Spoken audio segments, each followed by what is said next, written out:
പറ്റും. നമസ്കാരം. Malayali from India എന്ന സിനിമയുടെ വിശേഷങ്ങളുമായി നമ്മൾ അത് ഷെയർ ചെയ്യാൻ വേണ്ടി നമ്മുടെ കൂടെ എത്തി. ഒരു പ്രാവശ്യം കൂടെ തുടങ്ങാൻ ശരിയാവില്ല. വേണ്ട, ഇവിടെ ഉണ്ട്. ഇല്ല, വേണ്ട വേണ്ട വേണ്ട, പ്രശ്നമില്ല.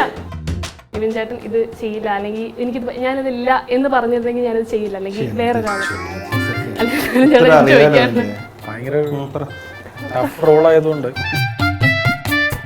അപകടമാണ് അവൻ, മൊത്തത്തിൽ അവൻ അപകടമാണ്. അതേപോലെ ഒരു അപകടമാണ് ഇതിനകത്ത് ധ്യാനം.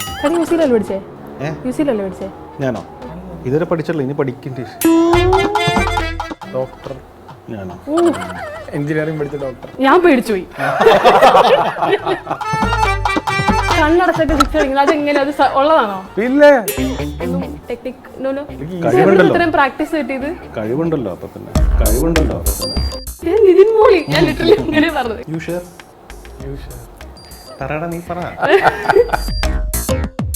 നമസ്കാരം. മലയാളി ഫ്രം ഇന്ത്യ എന്ന സിനിമയുടെ വിശേഷങ്ങൾ ഷെയർ ചെയ്യാനായിട്ട് നമ്മുടെ കൂടെ എത്തിയിരിക്കുന്നത് മലയാളികൾക്ക് ഏറ്റവും പ്രിയപ്പെട്ട ഒരു നടനായ നിവിൻ പോളി, അതോടൊപ്പം തന്നെ ഈ സിനിമയുടെ ഡയറക്ടർ ഡിജോ ജോസ് ആന്റണി. നമസ്കാരം. First of all congratulations on the performance. നല്ല രസമായിരുന്നു സിനിമ കാണാൻ. ഞാൻ ഇന്ന് രാവിലെ മാതാമാധുര്യ തിയേറ്റർ ആലുവയിലാണ് കണ്ടത്. ആ ഒരു തിയേറ്ററായിട്ട് എന്തെങ്കിലുമൊക്കെ നല്ല കണക്ഷൻ ഉണ്ടാവില്ല, കാരണം പണ്ട് സ്ഥിരം പോയിക്കൊണ്ടിരുന്ന തിയേറ്റർ ആയിരിക്കുമല്ലോ. അതെ, ഒരുപാട് സിനിമകൾ നമ്മൾ അവിടെയല്ലേ കാണാം, ആലുവയിലല്ലേ കാണാം. ആലുവ മാതാമാധുര്യന്റെ സീനത്തുണ്ട്, കസിനോയിലും പോലെ. കസിനോ ഇപ്പോ എല്ലാം പടങ്ങൾ എടുത്തില്ല, മുമ്പ് വേറെ പടങ്ങളായിരുന്നു. പക്ഷെ മുമ്പ് എനിക്ക് ഫുൾ മാതാമാധുര്യയിലാണെന്നുള്ള കൂടുതലും മാതാമാധുര്യയിലാണ് പോകാറ്. ഈ ഒരു സിനിമ കണ്ടതുകൊണ്ട് തന്നെ എനിക്ക് ആ ഒരു എലമെന്റ്സ് ചോദിക്കാൻ തോന്നുന്നു. ഫ്രഷ് എന്നല്ലെങ്കിൽ അങ്ങനെയല്ല, പക്ഷെ ഇറ്റ് വാസ് സംതിങ് ഡിഫറെന്റ്. എനിക്ക് തോന്നുന്നു എല്ലാ മലയാളികൾക്കും ഹൈലി റിലേറ്റബിൾ ആയിട്ടുള്ള ഒരു കണ്ടന്റ് അല്ലെങ്കിൽ ആ ഒരു ക്യാരക്ടർ ആയിരുന്നു ഈ ഒരു ഗോപി എന്ന് പറഞ്ഞൊരു വ്യക്തിയുടെ. അപ്പോൾ ഈ ഒരു സ്ക്രിപ്റ്റ് അല്ലെങ്കിൽ ഈ ഒരു സംഭവം കൈ കിട്ടിയപ്പോൾ യെസ് ഇത് ഞാൻ ചെയ്യുന്നു എന്ന് തോന്നിയ ഒരു എലമെന്റ് എന്താണ് ഈ ഒരു സിനിമയിൽ? ഇപ്പോൾ പറഞ്ഞ കാര്യം തന്നെയാണ്. ഇത് വളരെ റിലേറ്റബിൾ ആയിട്ടുള്ള ഒരു ക്യാരക്ടറായിട്ട് തോന്നി. പിന്നെ ഒരു സാധാരണക്കാരനായ ഒരു മലയാളി ഒരിക്കലും സ്വപ്നത്തിൽ പോലും ചിന്തിക്കില്ല ഇങ്ങനെ ഒരു യാത്ര പോകേണ്ടി വരും എന്നുള്ളത്. അൺഎക്സ്പെക്റ്റഡ് ആയിട്ട് ആണല്ലോ ഇങ്ങനെ ഒരു ട്രാവൽ വരേണ്ടതും, അവിടെ ഉണ്ടാകുന്ന ഇൻസിഡൻറ്റും അവിടെ ഉണ്ടാകുന്ന ക്രൈസിസും പിന്നെയും യാത്രയല്ലേ അവിടെ. അതൊരിക്കലും ഒരു ഇതേപോലെ മടിയനായൊരു മലയാളി ഒരിക്കലും പ്രതീക്ഷിക്കുന്ന ഒരു കാര്യമായിരിക്കില്ല. അപ്പോൾ അത് ഭയങ്കര സർപ്രൈസിങ് പരിപാടിയാണ്. ഇപ്പോൾ നമുക്ക് പ്രഡിക്റ്റബിൾ അല്ലാത്ത സ്റ്റോറി ലൈൻ കേൾക്കുമ്പോൾ എനിക്ക് എപ്പോഴും ഒരു കണക്ട് വരാറുണ്ട്. മാത്രമല്ല ഇതിനകത്ത് ഗോപിയും നാട്ടുമ്പുറവും കൂട്ടുകാരും ആ നാടും സലീമേൻ്റെ ക്യാരക്ടറും അമ്മ മഞ്ചേശ്ശിയുടെ എല്ലാം കൂടി വരുമ്പോൾ ഒരു ഭയങ്കര റിലേറ്റബിൾ ആയിട്ടുള്ളൊരു പ്രിമൈസും സെറ്റിംഗ് ഉണ്ട്. അപ്പോൾ ഇത് രണ്ടുമായിരുന്നു ഇതിൻ്റെ മേജർ ഫാക്ടർ. ഈ സിനിമയുടെ കഥ അല്ലെങ്കിൽ ഒരു സംഭവം പറഞ്ഞപ്പോൾ നമ്മൾ ആ പ്രൊമോ വീഡിയോ കണ്ട സെയിം രീതിയിലാണോ അത് നടന്നത്? അതാണ് അങ്ങനെയാണെന്നോ റിയാക്ഷൻ? അപ്പോൾ അത് പ്രൊമോ ആണ് ഞാൻ ചോദിച്ചത്. കഥ നറേറ്റീവ് സമയത്ത് അതേ റെസ്പോൺസ് ആയിരുന്നു. അതാണോ ഈ പ്രൊമോ വീഡിയോ ചെയ്യാനുള്ള ഒരു? ഇല്ല, നമ്മൾ കഥ പറയുന്ന സമയത്ത് നമ്മൾ അങ്ങനെ അത്ര പരിചയപ്പെട്ടിട്ടില്ല. പരസ്പരം അറിയാം എന്നുള്ളതാണ്. ഡിജോയുടെ ചേച്ചി എൻ്റെ ടീച്ചറായിരുന്നു കോളേജിൽ. അപ്പോൾ അങ്ങനെ ഒരു ഇടയ്ക്ക് ഇങ്ങനെ ഒരു സംസാരം. ഞാനോ ഇതുവരെ പഠിച്ചല്ലോ, ഇനി പഠിക്കണ്ടേ? ഞാൻ യൂസി പഠിച്ചിട്ടില്ല, ഞാൻ ഫിസാറ്റിലാണ് പഠിച്ചത്. നീ ഫിസാറ്റല്ലേ? അങ്ങനെയുള്ള ഒരു ഹലോ ബന്ധമുള്ളൂ. പിന്നെ നരേറ്റ് ചെയ്യുന്ന സമയത്ത് ഒരു പ്രോപ്പർ ഡയറക്ടർ ആക്ടർ അങ്ങനെ ഇരുന്നിട്ടായിരുന്നു എൻ്റെ നരേഷൻ. പിന്നെ നമ്മൾ സിനിമ ചെയ്യുമ്പോഴാണല്ലോ കൂടുതലൊരു സൗഹൃദവും കാര്യങ്ങളെല്ലാം വന്ന്. എന്നാൽ പിന്നെ ഇങ്ങനത്തെ ഒരു പരിപാടി ഇവൻ മനസ്സിൽ നേരത്തെ ഉണ്ടായിരുന്നു. ബ്രോ എനിക്കൊരു പ്രൊമോ ചെയ്യണമെന്ന് ആഗ്രഹമുണ്ട്, ഞാൻ പറയാം, കറക്റ്റ് ഐഡിയ ആയിട്ട് വരാം. കാണിച്ച ടീസറിൽ സെക്കൻഡ് ഹാഫ് നമുക്കത് പ്രതീക്ഷിക്കുകയില്ല. ലൈക്ക് എൻ്റെ ഒരു പേഴ്സണൽ ഒപ്പീനിയൻ പറയുകയാണെങ്കിൽ first half second half entirely different ആണെന്ന് എനിക്ക് തോന്നിയില്ല. രണ്ടും രീതിയിൽ എനിക്ക് ഇടയ്ക്ക് ഞാനിങ്ങനെ ആലോചിച്ചു.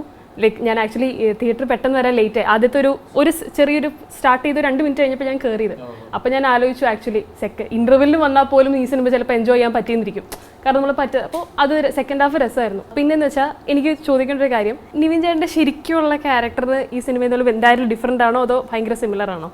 ഭയങ്കര കണക്ടിവിറ്റി എനിക്ക് തോന്നി, ഭയങ്കരമായിട്ട് കണക്ട് ചെയ്യാൻ പറ്റുന്ന ഒരു ക്യാരക്ടറാണെന്ന് തോന്നി. എങ്ങനെയാണ്, സിമിലർ ആണോ എൻറ്റയർലി ഡിഫറെൻ്റ് ആണോ? ഭയങ്കര എഫേർട്ട് എടുത്ത് ഞാൻ റിയൽ ലൈഫിൽ ഇങ്ങനെയല്ല, ഭയങ്കര റിസർവ്ഡ് ആയിട്ടുള്ള ആളാണ്. പക്ഷെ ഇതിനകത്ത് കാണുമ്പോൾ അറിയാലേ മൊത്തത്തിൽ വേറെ രീതിയിലുള്ളൊരു ഇത് ഞാൻ സർക്കാസമായിട്ട് എടുക്കുമ്പോൾ കുറേയൊക്കെ ഇങ്ങനെയാണ്, കുറേയൊക്കെ ഇങ്ങനെയല്ല. പക്ഷെ എനിക്ക് ഭയങ്കര റിലേറ്റ് ചെയ്തു ഈ ക്യാരക്ടറും. പിന്നെ ഇങ്ങനെ എനിക്ക് കുറേ കൂട്ടുകാരുള്ള ആളാണ്. വളർന്നു വന്ന സമയത്തൊക്കെ ഇതുപോലെ കൂട്ടുകാരും ഇതുപോലെ ഇങ്ങനെ കുറേ പിന്നാലെ നടക്കുകയും അല്ലെങ്കിൽ കറങ്ങി നടക്കുകയും അങ്ങനെയൊക്കെ നടന്നിട്ടുള്ള ആളാണ്. അപ്പോൾ ഭയങ്കര റിലേറ്റബിൾ ആണ് ഈ സിറ്റുവേഷൻ. ഈ കൂട്ടുകാരുടെ കാര്യം പറഞ്ഞപ്പോഴേ ഇതിനകത്ത് ശരിക്കും ഈ മൽഘോഷിന്റെ ക്യാരക്ടർ എപ്പോഴും എനിക്ക് തോന്നിയതാണ് ആൾ ഭയങ്കര മിസ്ലീഡിങ് അല്ലേ. എന്ത് കാര്യം പറഞ്ഞാലും പ്രശ്നം അതാണ് ഞാൻ അപകടം തൊട്ട് പിന്നിലല്ല. അത് ഞാൻ ആ ടീസർ കണ്ടപ്പോ, ഞാനത് സിനിമ കണ്ടതിന് ശേഷമാണ് ആക്ച്വലി ടീസർ കണ്ടത്, ഞാൻ ഒന്നും കാണാതെ പോയത്. ടീച്ചർ കണ്ടപ്പോഴാണ് അപകടം തൊട്ട് പിന്നിൽ ഓടാൻ നേരം ബാക്കിൽ മൽഘോഷ് എനിക്കത് റിലേറ്റബിൾ ആയിട്ട് തോന്നി. അപ്പോൾ ഈ മൽഘോഷ് എന്ന് പറയുന്ന ക്യാരക്ടറല്ലേ ഈ എല്ലാ പ്രശ്നങ്ങൾക്കും കാരണം. റിയൽ ലൈഫിൽ അങ്ങനത്തെ കൂട്ടുകാരുണ്ടോ സിനിമ അപേക്ഷിച്ച്? റിയൽ ലൈഫിൽ ഇങ്ങനെ ഇടയ്ക്ക് ഇങ്ങനെ നല്ല ഉപദേശം തരുന്ന നല്ല കൂട്ടുകാർ വരും. അപ്പോൾ നമ്മൾ മനസ്സിലാക്കേണ്ടതാണ് അങ്ങനെയുള്ള കൂട്ടുകാരെ കാണുമ്പോൾ ഈ ഡയലോഗ് ഓർക്കണം, അപകടം തൊട്ട് സെൽഫിയിലുണ്ടല്ലോ മറ്റേ അർജുന തന്നെയാണ്, നീ മാസാടാ അപകടമാണ് അവൻ, മൊത്തത്തിൽ അവൻ അപകടമാണ്. അതേപോലെ ഒരു അപകടമാണ് ഇതിനകത്ത് ധ്യാനം. എനിക്കൊരു കാര്യം ചേട്ടനോട് ചോദിക്കാനുള്ളത്, recent certain director made this statement about A certain actor. പറയുന്നത് ആ ഒരു വ്യക്തി ഈ സിനിമയോട് അല്ലെങ്കിൽ ഒരു പ്രോജക്റ്റിനോട് യെസ് പറഞ്ഞില്ലായിരുന്നെങ്കിൽ ഞാൻ ഈ പ്രോജക്റ്റിനെ ഷിഫ്റ്റ് ചെയ്ത് വേറെ ഒരു സംഭവം ചെയ്തതന്നെ, ഞാൻ ഈ പ്രോജക്റ്റ് ഞാൻ ചെയ്യത്തില്ല, കാരണം അദ്ദേഹത്തിന് മാത്രമേ അത് ചെയ്യാൻ പറ്റുള്ളൂ എന്നൊരു സ്റ്റേറ്റ്മെന്റ് സർട്ടൻ പേഴ്സൺ മെയ്ഡ്. എപ്പോഴെങ്കിലും തോന്നിയിട്ടുണ്ടോ നിവിൻ ചേട്ടൻ ഇത് ചെയ്യില്ല, അല്ലെങ്കിൽ എനിക്കിത് ഞാനിതില്ല എന്ന് പറഞ്ഞിരുന്നെങ്കിൽ ഞാനത് ചെയ്യില്ല, അല്ലെങ്കിൽ വേറൊരാൾ ചോദിക്കാറുണ്ട്? അല്ല, ഇത് ഭയങ്കര ടഫ് റോൾ ആയതുകൊണ്ട് അതുകൊണ്ട് നമ്മളത് ഭയങ്കരമായിട്ട് എഫേർട്ട് ഇട്ട് അല്ല. പക്ഷെ സത്യസന്ധമായിട്ട് പറഞ്ഞാൽ എനിക്ക് തോന്നുന്നു കുറേ ഇമോഷണൽ ഏരിയാസ് ഹേർഡിൽ ചെയ്യണം, ഐ മീൻ ക്യാരി ചെയ്യേണ്ട ഒരു ക്യാരക്ടറാണ് ഗോപിയുടെ. അറിയാലോ സെക്കൻഡ് ഹാഫിലൊക്കെ. അപ്പോൾ അത് ഫസ്റ്റ് ഹാഫിൽ ഇങ്ങനെ ഇരുന്നാലേ അവിടെ അയാളുടെ ട്രാൻസ്ഫോർമേഷൻ കറക്റ്റ് കിട്ടത്തുള്ളൂ. അപ്പോൾ അത്രയും ആ ഏരിയാസൊക്കെ എനിക്ക് തോന്നുന്നു ഇപ്പം നിവിൻ ബ്രോയുടെ നമ്മൾ ഒരുപാട് സിനിമകളുണ്ട്, പക്ഷേ കുറച്ചും കൂടെ ഒരു റൈറ്റ് സൈഡ് പോയ ഒരു സിനിമയായിട്ട് എനിക്ക് ഫീൽ ചെയ്യുന്നു. കുറച്ചും കൂടെ പേഴ്സണലി ഇമോഷണലി ക്യാരി ചെയ്യാനുള്ള കുറേ ഏരിയാസ് ഉണ്ട് മലയാളി ഫ്രം ഇന്ത്യയിൽ. അപ്പം അത് എന്നെ സംബന്ധിച്ചോളം ഭയങ്കര അടിപൊളിയായിട്ടാണ് നിവിൻ തന്നത്. അപ്പം ഞാനതിൽ ഭയങ്കര താങ്ക്ഫുള്ളാണ്. അല്ല, ഡെഫിനറ്റ്ലി ഞാൻ ഭയങ്കര ഹാപ്പി. അപ്പോൾ എനിക്ക് അത് തോന്നിയത് അത് ഈ ക്യാരക്ടറിനോട് ഭയങ്കര സിമിലാരിറ്റി ഉള്ളത് കൊണ്ടാണോ നിവിൻ ചേട്ടൻ തന്നെ വേണമെന്ന് തോന്നിയത്? അങ്ങനെയല്ലേ, ഈ കഥ എനിക്ക് കിട്ടപ്പോൾ നമുക്ക് ഇപ്പോൾ അല്ല, ഈ ക്യാരക്ടർ കേൾക്കുമ്പോൾ തന്നെ അറിയാമല്ലോ നമുക്ക് ഈ ഒരു മടിയൻ അലസനായിട്ടുള്ളൊരു സ്വഭാവം. അപ്പം ഞാനത് ഫസ്റ്റ് നിവിൻ്റെ അടുത്ത് ഞാൻ ശാരീസും കൂടെ പറഞ്ഞപ്പോൾ തന്നെ ചിരി തുടങ്ങി. പുള്ളിക്ക് ഓക്കെ ആയിരുന്നു. അപ്പോൾ ചിരി കേട്ടപ്പോൾ തന്നെ നമുക്ക് ഇനി നമ്മളെ ആക്കുന്നതാണോ എന്താ സംഭവം എന്ന് പിടിയിട്ടില്ല. പക്ഷെ കുറച്ച് കഴിഞ്ഞപ്പോൾ നമ്മൾ അതിൻ്റെ സീരിയസ് സ്വഭാവം പറഞ്ഞപ്പോൾ കറക്റ്റായിട്ട് ബ്രോയ്ക്ക് മനസ്സിലായി. കാര്യം അതാണെങ്കിൽ പുള്ളി ചെയ്യില്ല. ഇപ്പോൾ ഒരു ഉമേഷിൻ്റെ ക്യാരക്ടറോ അങ്ങനത്തെ ഒരു സാധനം ഇപ്പം നമുക്കും, കാര്യം അതൊക്കെ ഒരു വേറെ ലെവൽ നമ്മൾ സെറ്റ് ചെയ്ത സിനിമകളല്ലേ. അപ്പോൾ അങ്ങനത്തെ ഒരു ക്യാരക്ടർ ഇനി കൊണ്ടു കൊടുക്കാൻ നമുക്കും ആഗ്രഹം ഉണ്ടാവില്ല. നമുക്ക് അതല്ലാതെ അതിൻ്റെ അപ്പുറം, അതാണ് ഞാൻ നേരത്തെ എപ്പോഴും പറയുന്നത്, കളിയുണ്ട്, കളിയിൽ അല്പം കാര്യം ഉള്ള ഒരു സിനിമ ആയതുകൊണ്ട് കൂടുതൽ കാര്യങ്ങൾ പറയുന്നുണ്ട്. അപ്പോൾ അത് ഭയങ്കരമായിട്ട് ഇമോഷണലി കണക്ട് ചെയ്യണം. ഇപ്പോൾ സെക്കൻഡ് ഹാഫിലും സാഹിബും ഗോപിയായിട്ടുള്ളൊക്കെ ഫൺ മൊമെന്റ്സ് ഉണ്ട്. പക്ഷെ അവിടെ നിന്ന് പിന്നെ പോകുന്നത് വേറൊരു ഡയമെൻഷനിലോട്ടാണ്. അപ്പോൾ അത് ചെയ്യാൻ പറ്റുന്ന ഒരാൾ എനിക്ക് തോന്നുന്നു നിവിൻ കേട്ടപ്പോൾ ഭയങ്കര ഹാപ്പി. അപ്പോൾ ഈ സാഹിബ് എന്ന് പറഞ്ഞപ്പോൾ ഈ സാഹിബായിട്ടുള്ള ഒരു ഇതെങ്ങനെയാണ്? കാരണം രണ്ട് എക്സ്ട്രീമിൽ നിൽക്കുന്ന, നമ്മൾ ഫസ്റ്റ് കാഴ്ച നോക്കുമ്പോൾ രണ്ട് എക്സ്ട്രീമിൽ നിൽക്കുന്ന ആൾക്കാർ നമ്മൾ ഇമോഷണൽ ബ്ലെൻഡ് ഉണ്ടല്ലോ, അത് നമുക്ക് സെക്കൻഡ് ഹാഫ് കുറച്ച് കഴിഞ്ഞപ്പോഴാണ് മനസ്സിലായത്. ആ ഒരു ട്രാൻസിഷൻ വാസ് വെരി ബ്യൂട്ടിഫുൾ. അപ്പോൾ ആ സാഹിബായിട്ടുള്ളൊരു കണക്ഷൻ എങ്ങനെയാണ്? ആൾക്ക് മലയാളം അറിയില്ല, ഇല്ലല്ലോ, അറിയില്ല, ഒട്ടും അറിയില്ല.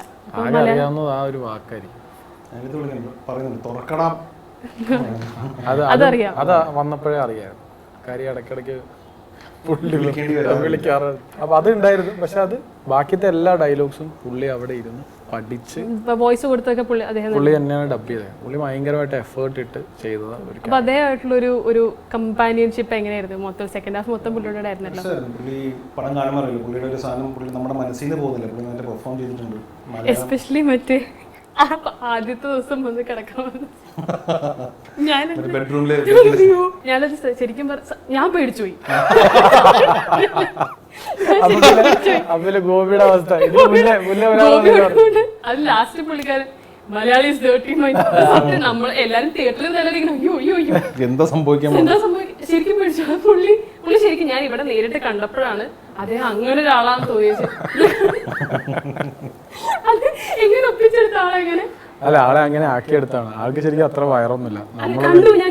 ആള് ഭയങ്കര ഫിറ്റാണ്.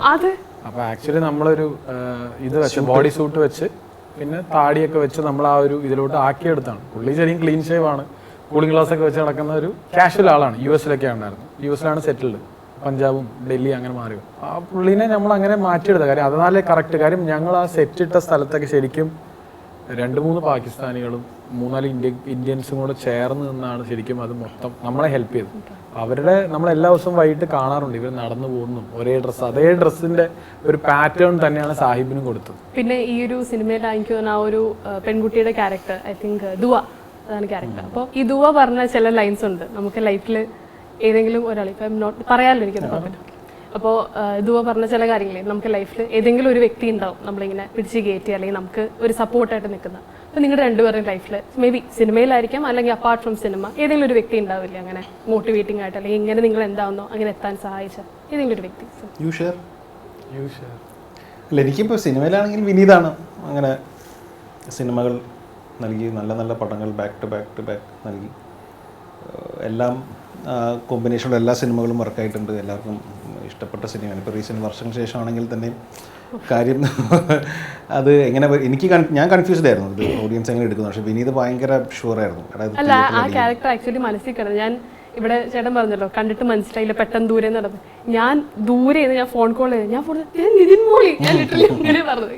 നമുക്ക് പെട്ടെന്ന് അത് രജിസ്റ്റർ ആയിട്ടുണ്ടാവും മനസ്സിലാ ക്യാരക്ടർ. അപ്പം അതും ഒട്ടും എക്സ്പെക്ട് ചെയ്തില്ല ഇത് ഇങ്ങനെ വരുന്നു. പക്ഷേ വിനീത് പറഞ്ഞാൽ നീ കണ്ടോ പടം കഴിയുമ്പോൾ ആൾക്കാർ നിന്നെക്കുറിച്ച് വേറെ രീതിയിലായിരിക്കും സംസാരിക്കും. ഞാൻ പറഞ്ഞു എൻ്റെ പൊന്നു വിനീത് എനിക്കങ്ങനെ തോന്നണില്ല, ഇതൊരു ഗസ്റ്റ് അപ്പിയറൻസ് പരിപാടിയില്ല, അല്ല അതല്ല നീ അത് കൺട്രോളാൻ പറഞ്ഞു. അപ്പോൾ അത് എഗെയിൻ അത് വിനീതിന് ആരോഗ്യങ്ങളും ചെയ്യാമല്ലോ. അപ്പം നമുക്കത് എന്ന് പറഞ്ഞെങ്കിൽ ബാക്ക് ടു ബാക്ക് ആ ഒരാളുണ്ടല്ലോ ഒരു കൈ പിടിച്ചിങ്ങനെ പൊക്കാനായിട്ട്, അത് വിനീതാണ്. എനിക്ക് അതിൽ ആ ക്യാരക്ടറിന് പ്രത്യേക ഒരു ഭംഗി കൊടുത്ത മ്യൂസിക് ഒക്കെ ഇല്ല ലാസ്റ്റ് ആ ഒരു അമിക്കുന്ന അമൃത് നല്ല സാധനം ചെയ്ത് മ്യൂസിക് പാർട്ടിക്ക് പോയിട്ടുണ്ടായിരുന്നു. അപ്പോൾ അതിന് ലൈവായിട്ടിരുന്ന പാട്ട് കേട്ടപ്പോൾ ഞാനത് ലൈവായിട്ടിരുന്ന പാട്ട് കേട്ട സമയത്ത് എനിക്ക് തോന്നുന്നു വിനീതൻ പറഞ്ഞതുകൊണ്ടേ എനിക്കതിലെ മൊത്തത്തിൽ ട്രാക്കിൽ ഏറ്റവും ഇഷ്ടപ്പെട്ട പാട്ട് ഇതാണ് മൊത്തം മറ്റേ പാട്ട്. ഇങ്ങനെ ആ മ്യൂസിക്കും കാര്യങ്ങളെല്ലാം മറ്റേ എനിക്കൊന്ന് if I am not wrong correct അതിന്റെ ലിറിക്സ് എല്ലാം എനിക്കൊരു നിവിൻ ചേട്ടൻ തന്നെ ചെയ്ത് വെച്ചേക്കുന്ന എഴുതി വെച്ചേക്കുന്ന സാധനങ്ങളായിരുന്നു.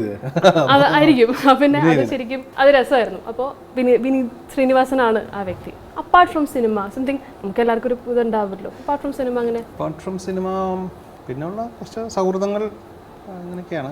മൽഘോഷിനെ പോലുള്ള ആൾക്കാർ അല്ല, അവൻ ടെററാണല്ലോ. അതേപോലെ ഭയങ്കര ഡേഞ്ചർ ആത്മകളില്ല. ഭാഗ്യം. അല്ല, എനിക്ക് ബേസിക്കലി നമ്മുടെ സപ്പോർട്ട് സിസ്റ്റം എന്ന് പറഞ്ഞ ഫാമിലിയാണ്. ഒബ്വിയസ്ലി അവരാണ് അത്. നമ്മുടെ ഒരു ടൈം ഫ്രെയിം വരെ അച്ഛനമ്മ ചേട്ടൻ ചേച്ചി അവരൊക്കെ ആയിരുന്നു. അത് കഴിഞ്ഞ് പിന്നെ കല്യാണം കഴിച്ച് നമ്മുടെ ഭാര്യ, പിന്നെ കുട്ടികൾ, ഇങ്ങനത്തെ ഒരു മെയിൻ സപ്പോർട്ട്. കാര്യം നമ്മൾ ഇതല്ലെങ്കിലും തിരിച്ചു പോകുന്ന നമ്മുടെ വീട്ടിലാണ്. അവരും നമ്മളെ ഭയങ്കരമായിട്ട് സപ്പോർട്ട് ചെയ്യുന്നതാണ് നമ്മുടെ ഒരു ലൈഫിൻ്റെ ഒരു ജേർണിയുടെ മെയിൻ റീസൺ. സിനിമയിലല്ലായിരുന്നെങ്കിൽ നിങ്ങൾ ഇപ്പോൾ സിനിമയിലല്ല വേറെ എന്തെങ്കിലും ഫീൽഡാണെങ്കിൽ ഇപ്പം എവിടെ ആയിരുന്നിരിക്കും? സിനിമ അല്ല വേറെ എന്തെങ്കിലും? ഡോക്ടർ. ഞാനോ? എഞ്ചിനീയറിംഗ് പഠിച്ച ഡോക്ടർ. ഞാനൊരു ബിസിനസ്സോ അങ്ങനെ എന്തെങ്കിലും ചെയ്ത്, ബിസിനസ് ഇഷ്ടമാണ്. അപ്പോൾ ബിസിനസ്സൊക്കെ ചെയ്ത് നടപ്പുണ്ടാവും. ഐ തോട്ട് ഒരു ക്രിക്കറ്റ് പ്ലെയർ ആവുന്നു. ബിക്കോസ് എല്ലാ സിനിമയിലും ഒരു ക്രിക്കറ്റിന്റെ എലമെന്റ് ഉണ്ട്. ക്രിക്കറ്റ് ഇഷ്ടമാണ്.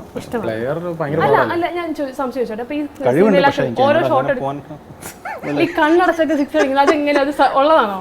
ഇത് ഏതാ? ഇല്ല, പുള്ളി ഭയങ്കര കണ്ണടച്ച ബോളർ. ഞാൻ കണ്ടു ഇങ്ങനെ അടിച്ചിട്ട് കണ്ണടച്ചൊക്കെ അടിക്കുന്നത്. അത് ശരിക്കും അങ്ങനെയാണോ? നമ്മൾ ഒന്നും ടെക്നിക്കലോ അടിച്ചു പുള്ളി അപ്പൊ തന്നെ. ഇത്രയും പ്രാക്ടീസ് കിട്ടിയത് കഴിവുണ്ടല്ലോ അപ്പൊ തന്നെ. എവിടുന്ന് ഇത്രയും മലപ്പുറത്താണോ? മലപ്പുറത്ത് കളിക്കാൻ പോയതിന്റെ ക്ഷീണമാണോ? അല്ല, നമ്മൾ ചെറുപ്പത്തിലൊക്കെ ഡെയിലി കളിക്കുമല്ലോ, നമ്മൾ സ്ട്രീറ്റിൽ ഇങ്ങനെ കളിക്കുമല്ലോ. അതും ബാക്കിൽ പണപ്പുറത്ത് ഇഷ്ടം പോലെ സ്ഥലം ഉണ്ടല്ലോ, അവിടെ കളിച്ചിട്ടുണ്ട്. ക്രിക്കറ്റ് കളിക്കും, ഫുട്ബോളും എല്ലാം കളിച്ചിട്ടുണ്ട്. ഞാൻ IT ഫീൽഡ് സോഫ്റ്റ്വെയർ ഫീൽഡിൽ വർക്ക് ചെയ്തുകൊണ്ടിരുന്നു. അവിടെ നിന്നാണ്. അപ്പോൾ ഞാൻ എന്തായാലും അത് തന്നെ കണ്ടിന്യൂ ചെയ്തത്. അല്ല, കൺസൾട്ടൻ്റ് ആയോ. ഐ ഹോപ്പ് അല്ലെങ്കിൽ ഇപ്പോൾ സിനിമ ആക്ച്വലി തിയേറ്റേഴ്സിൽ ഇസ് ഡൂയിങ് വെരി വെൽ. പക്ഷെ എന്നാലും നിങ്ങൾക്ക് ഈ ഒരു സിനിമയെ പറ്റി അല്ലെങ്കിൽ ഇനി ഇത് കാണാൻ ആഗ്രഹിക്കുന്ന പ്രേക്ഷകരോട് എന്താണ് പറയാനുള്ളത്? എന്താ പറയുക, ഒരു സാധാരണക്കാരനായിട്ടുള്ള ഒരു നാട്ടിൻപുറത്തുള്ള ആൽപ്പറമ്പിൽ ഗോപിയുടെ ഒരു യാത്രയാണ്. നമ്മളാരും എക്സ്പെക്ട് ചെയ്യാത്ത ചില ട്വിസ്റ്റ് ആൻഡ് ടേൺസിലൂടെ ഇവൻ ഒരു യാത്ര പോകുന്നതും ആ യാത്രയിൽ ഒരു വലിയൊരു മാറ്റം ഒരു പെൺകുട്ടിക്ക് ഉണ്ടാക്കുന്നതാണ് അതിൻ്റെ നമ്മളൊരു ഇത് പറയുകയാണെങ്കിൽ. ആ യാത്ര പ്രേക്ഷകർക്ക് ഇഷ്ടപ്പെടുന്നു വിശ്വസിക്കുന്നു. എല്ലാവരും തിയേറ്ററിൽ വന്ന് എക്സ്പീരിയൻസ് ചെയ്യുക. ഒരു ഈ യാത്രയുടെ ഞങ്ങളുടെ ഒപ്പം നിന്ന് പ്രേക്ഷകർ ഇന്നലെയൊക്കെ നമ്മൾ തിയേറ്റേഴ്സിൽ കണ്ട എല്ലാ പ്രേക്ഷകരും നന്ദി പറയുന്നു. ഈ തുടർന്ന് ഗംഭീര വിജയമായി നമുക്ക് തകർക്കാം. Thank you so much. All the best for the future projects. Thank U.